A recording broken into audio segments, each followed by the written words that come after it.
आखिरकार सऊदी अरब के आगे यूएई की हवा टाइट हो गई। हजरात, मैंने आपको बताया था कि सऊदी अरब और यूएई के बीच यमन में टकराव है।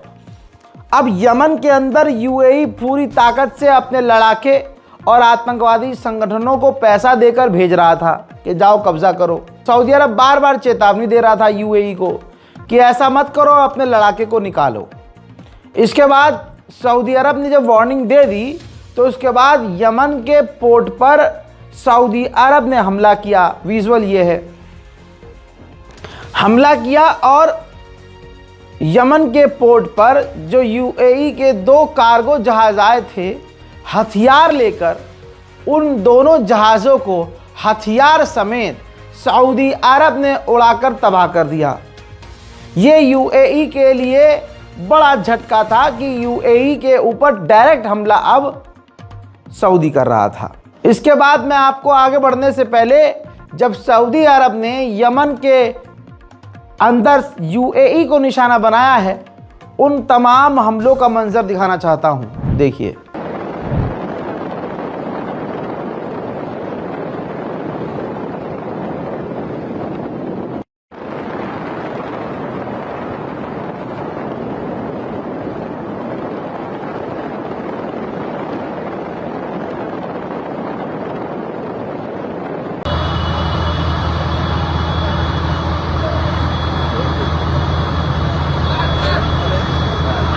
अब ये तमाम चीज़ें कर दी सऊदी अरब ने। भाई कर दिया काम। सऊदी अरब भाई हथियारों का ज़ख़ीरा है उसके पास। इसके बाद 24 घंटे का उसने, ये देखिए लेटर हेड दिखा रहा हूँ आपके सामने, सऊदी अरब ने अपने ऑफिशियल लेटर हेड पर यूएई को धमकी दी, खुल्लम खुल्ला यूएई का नाम लेके, और यूएई को कहा 24 घंटे के अंदर यमन से बाहर निकलो, वरना उसके बाद जो हम कार्रवाई करेंगे मुन्ना वो तुम झेल नहीं पाओगे। इसके बाद यूएई को समझ में आ गया कि भाई सऊदी अरब तो सऊदी अरब है, मैं इजराइल के साथ मिलकर भी ये खेल नहीं खेल पाऊंगा। और यूएई की सरकार को समझ में आ गया कि दुनिया के सामने हम नंगे हो गए। पूरी दुनिया में यूएई की आलोचना होना शुरू हो गई। तो ये स्टेटमेंट जारी किया यूएई ने। उसके बाद जी हाँ, सरकारी तौर पे यूएई ने खुद कहा, ऑफिशियली स्टेटमेंट जारी करके, कि हम खुद अपने आप यमन से बाहर निकल रहे हैं। जी हाँ, ऐलान कर दिया, फटके 4 हो गई यूएई की। ये औकात है इनकी। आतंकवादियों को पैसा देकर भी ये कहीं भेजते हैं और सामने से कोई बराबर कहा जाए तो इनकी फट जाती है। ये है असलियत यूएई की। अब यूएई ने ऐलान कर दिया है कि हम पूरा वॉलंटियरी करके जो है अपने लोगों को निकाल रहे हैं यमन से। इधर यमन की गवर्नमेंट को अब ये क्लियर हो गया, सारी दुनिया को क्लियर हो गया कि भाई हमारे मुल्क में यानी यमन में घुसकर यमन के कई टुकड़े करना चाहता था यूएई की ये मंशा थी और सारी प्लानिंग खुल गई। तो यमन की सरकार ने मांग की है कि वही सेम कि यमन के लड़ाके, यमन के समर्थक हमारे मुल्क से जल्द बाहर निकलें। तो और सबसे बड़ा झटका यमन ने यूएई को ये दिया, यमन ने जो डील यूएई से की हुई थी वो डील सारी की सारी यमन ने यूएई से रद्द कर दी है, कैंसिल कर दी है। लेकिन आपको दूसरी तरफ दिखा दूं कि यमन के अंदर यूएई पूरी ताकत से घुसा था। अब देखिए, बिल्कुल जो इजराइल का साथी हो जाता है उसकी हरकत इजराइल की तरह हो जाती है। जैसे इजराइल ने अरब के कई देशों में घुसपैठ की हुई है, यूएई सोच रहा था कि मैं भी यही करूंगा। अब मैं आपको चंद तस्वीर दिखा रहा हूं, ये देखिए, जिसके अंदर आपको जो हथियार बंद गाड़ियां नजर आ रही हैं ना, ये यूएई की हैं। और ये कहाँ हैं?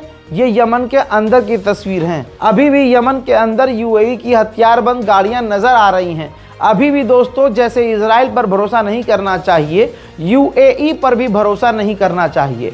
अभी भी आप देख लीजिए कि यूएई की हथियारबंद गाड़ियां यमन के अंदर मूवमेंट करती हुई नजर आ रही हैं। हजरात, यूएई इजराइल के साथ रह के नंगा हो गया है।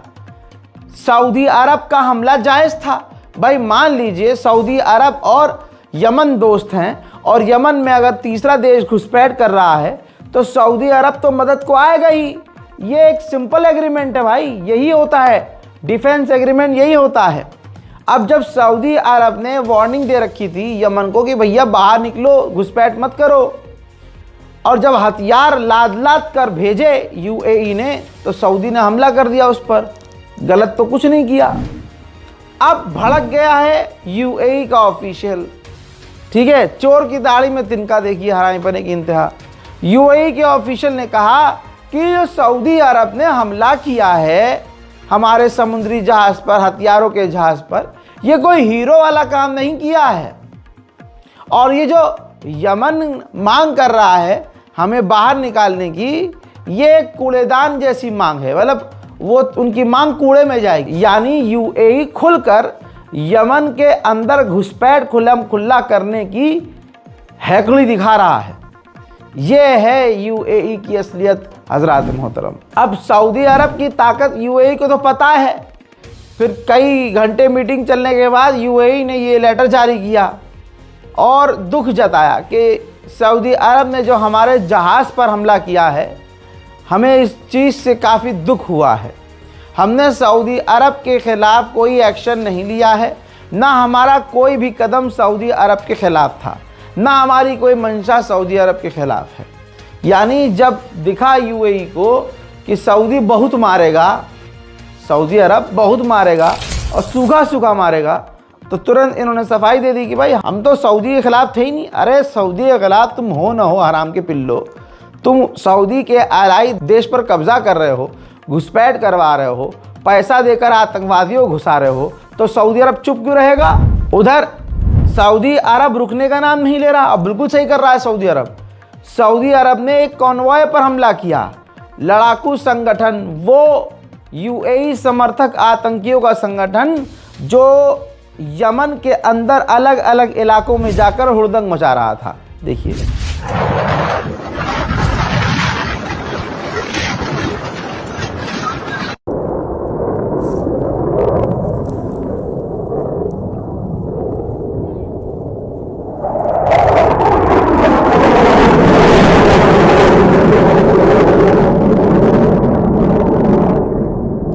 साउथर्न ट्रांजिशनल काउंसिल एसटीएफ, ये वो ग्रुप है जिसे यूएई ने भेजा है यमन के अंदर।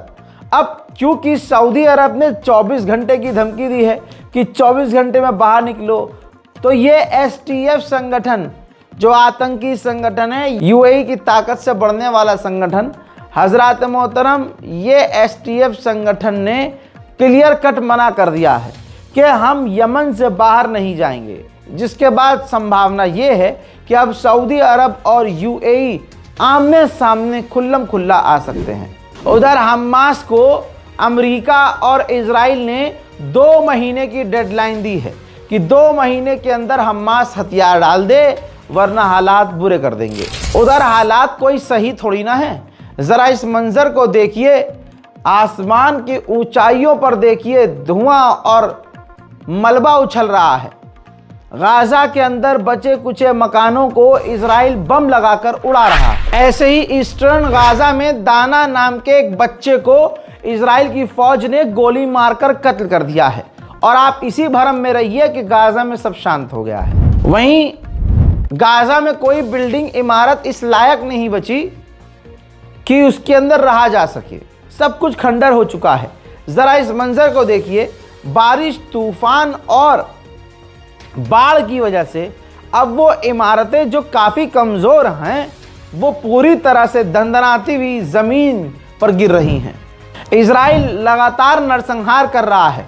इजराइल ने गाजा के एक मछुआरे को गोली मार दी, उनके जनाजे से जिगर फटेगा।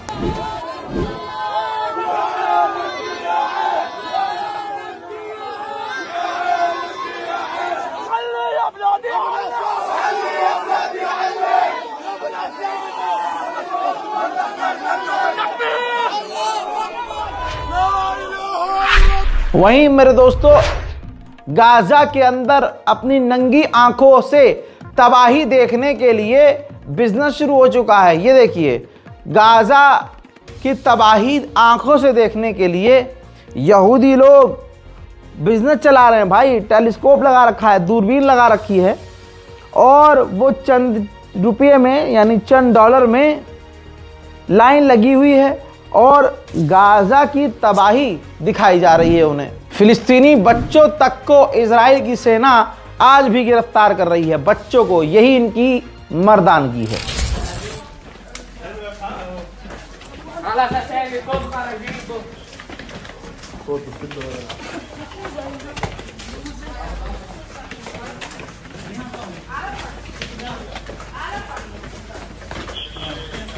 हजरात, यूरोप का एक वीडियो आया है, एक बुढ़ा इजरायली फिलिस्तीनियों को, तमाम फिलिस्तीनियों को साफ साफ कह रहा है, इशारा करके फिलिस्तीनी प्रदर्शनकारियों को, फिलिस्तीनी समर्थकों को, कि तुम सबको हम काट देंगे। तो दोस्तों, ये मानसिकता इजराइल की है और भारत के हिंदूवादी आतंकवादी संगठनों की है। दोस्तों, अब तक 100 से ज्यादा फिलिस्तीनी इजराइल की जेल में मारे गए हैं। उधर बैतुल मुकद्दस में हजारों की तादाद में फिर से यहूदी घुसे हैं।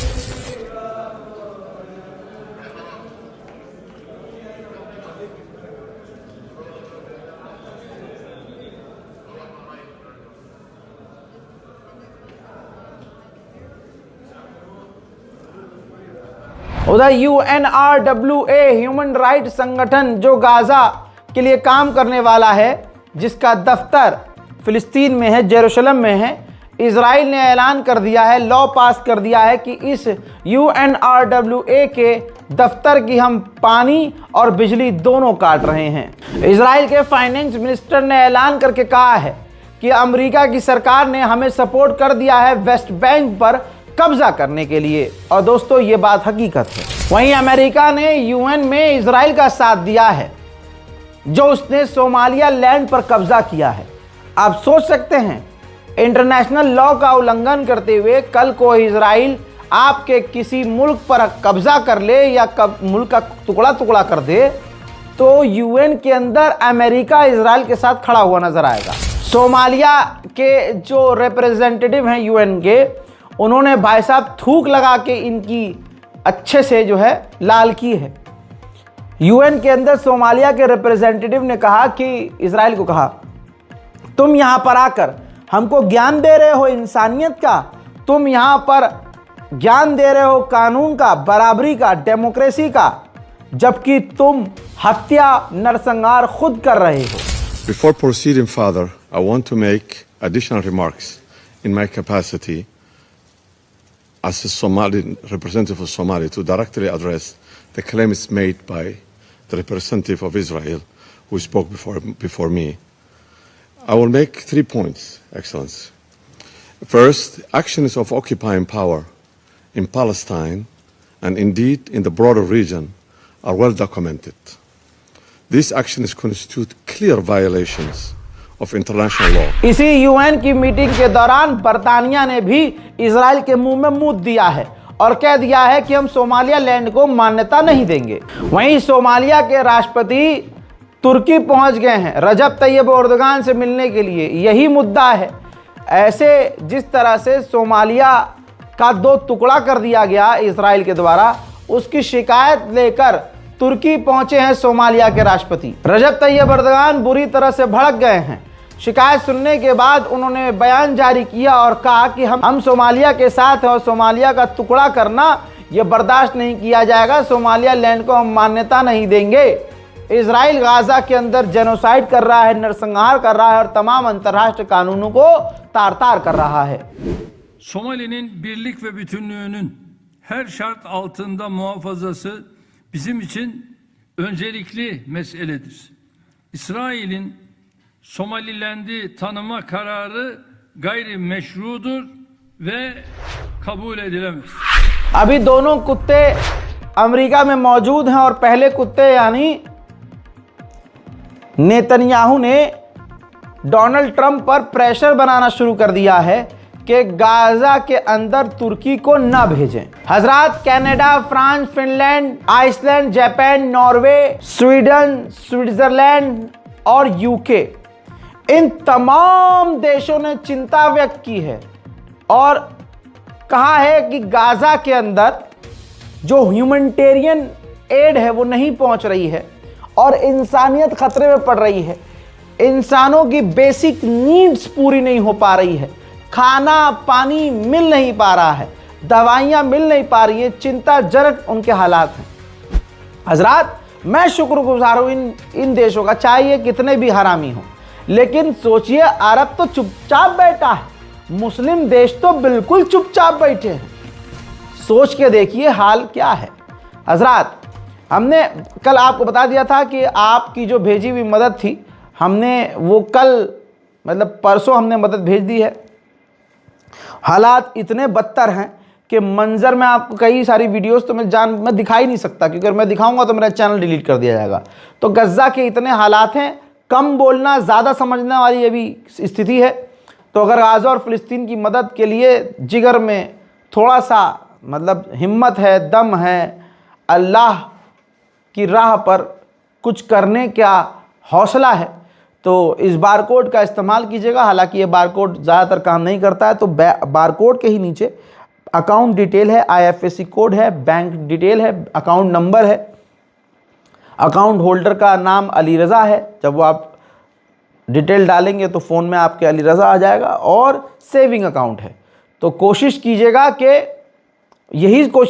कि एक टाइम का खाना आपके अगर नाम हो जाए आपके नाम से, तो आपको सुकून से कब्र में जो है 2-4 कीड़े कम हो जाएंगे, क्योंकि हमारे गुनाह हमें मालूम है ना भाई। मैं तो यही सोच के कुछ न कुछ कर रहा हूँ। आप साथ नहीं भी देंगे तो अल्हम्दुलिल्लाह मेरी टीम मेरे पास ऐसी है कि हम कुछ न कुछ तो करते रहेंगे। लेकिन अगर आप हाथ में हाथ लगा देंगे तो फिर तो क्या ही कहना, जलवा हो जाएगा। वहीं स्पेन के अंदर हॉलीडे के लिए जो इज़राइल के लिए जो ऐड चलते हैं, यानी एडवर्टाइज़ किया जाता है कि इज़राइल जाइए, वेस्ट बैंक जाइए, यहाँ पर मतलब टूरिस्ट स्पॉट है, स्पेन के अंदर ये ऐड चलते हैं। तो स्पेन ऑफिशियली ऐलान करने वाला है और उन तमाम एड्स को, प्रचार को जो इज़राइल के लिए किए जा रहे हैं, ख़त्म करने वाला है। वहीं लेबनान के ऊपर इज़राइल के जेट लगातार उड़ते हुए नज़र आ रहे हैं। हजरात, लेबनान की पत्रकार को इज़राइल किस तरह से डराता है, ब्लैकमेल करता है, सोचिए। लेबनान की एक महिला पत्रकार जो लेबनान के अलग अलग इलाकों में इज़राइल को रिकॉर्ड कर रही है, इज़राइल की हरकतें दुनिया को दिखा रही है। इज़राइल पता है क्या कर रहा है? इज़राइल का ड्रोन उस महिला को ऊपर से रिकॉर्ड कर रहा है, फोटो खींच रहा है ऊपर से, और इस तरह से उनके ही फ़ोन पर उन्हीं की फ़ोटो आसमान से खींच कर भेज रहा है और अरबी में धमका रहा है कि हम तुम्हें 24 घंटे देख रहे हैं, हमारी नज़र तुम पर है, हम बस हल्का सा फायर करके तुम्हें उसी वक्त ख़त्म कर सकते हैं। यह है हिंदुओं का पसंदीदा इज़राइल। हज़रात मोहतरम, ख़बर यह है कि सीरिया के अंदर और लेबनान के अंदर जिन जिन ज़मीनों जहाँ जहाँ इज़राइल का कब्ज़ा है, उन ज़मीन पर इज़राइल अपनी फ़ौज के लिए अस्पताल बना रहा है। तो आप सोच सकते हैं कितना लंबे समय तक के लिए, यानी परमानेंट इज़राइल सीरिया और लेबनान में बसने के लिए काम कर रहा है। दोस्तों, वहीं अज़रबैजान ने भी आखिरकार सोमालिया का साथ दिया और सोमालियालैंड को मान्यता देने से इनकार कर दिया। हजरात, उधर जो यमन और UAE के बीच टकराव हो रहा है, जो UAE ने अपने आतंकवादी संगठन को अंदर भेजा है कब्जा करने के लिए, इस मामले में सऊदी अरब और UAE आमने सामने आए, जो शुरू में आपको बताया। इस मामले में कतर ने सऊदी अरब और यमन का साथ दिया और कहा कि UAE को यमन से बाहर निकलना चाहिए। आप सोचिए, 20 ह्यूमैनिटेरियन ऑर्गेनाइजेशन को इजराइल ने ब्लैकलिस्ट कर दिया, बैन कर दिया कि ये गाजा नहीं जा सकते। बताइए, यानी जो ह्यूमैनिटेरियन ग्राउंड पर काम करने वाले संगठन हैं वो गाजा ही नहीं जा सकते। ये हाल गज़ा का है। मिडिल ईस्ट स्पेशल रिपोर्ट में इतना ही। बहुत लोग कहते हैं रज़ा भाई वीडियो छोटा बनाया करिए, मुन्ना तुम्हारे रील पर, तुम्हारे स्टेटस पर लगाने के चक्कर में मैं बड़ी बड़ी खबरें छोड़कर वीडियो को छोटा करके चूतड़ हिलाने वाले वीडियोस तो नहीं बना सकता छोटे छोटे। माफ़ करना, 30 सेकंड में मैं आपको क्या बताऊंगा। स्टेटस पे 30 सेकंड और 1 मिनट का स्टेटस लगता है, तो स्टेटस पे तुम्हारे लगाने के लिए हम अपनी खबर ही छोटी कर दें? मुँह लाओ अपना, डाले तुम्हारे मुंह में उंगली। अकल से पैदल हो क्या? देखना है देखो, नहीं देखना मत देखो। मैं अपने व्यूअर्स के साथ धोखा क्यों करूं भाई? बहुत हैं यूट्यूबर, चैलेंज कर रहा हूं, जितनी भर भर कर मैं एक वीडियो के अंदर खबर देता हूं, उतने कंटेंट वो पूरा दिन दिखाते हैं और अपना पूरा 2-3 दिन निकाल देते हैं। दूसरे यूट्यूबर वो अपने 8-10 मिनट की वीडियो में 2-3 खबर देते हैं, और आपका ये नौकर, आपका ये छोटा भाई एक वीडियो के अंदर आधा आधा मिडिल ईस्ट कवर कर देता है भाई। तो फर्क तो है भाई। तो हम रील वाले नहीं हैं भाई, हमें यूट्यूब वाला रहने दो, मुझे आपका रहने दो, मेरे अपनों का रहने दो, मेरी ऑडियंस का रहने दो। वस्सलाम।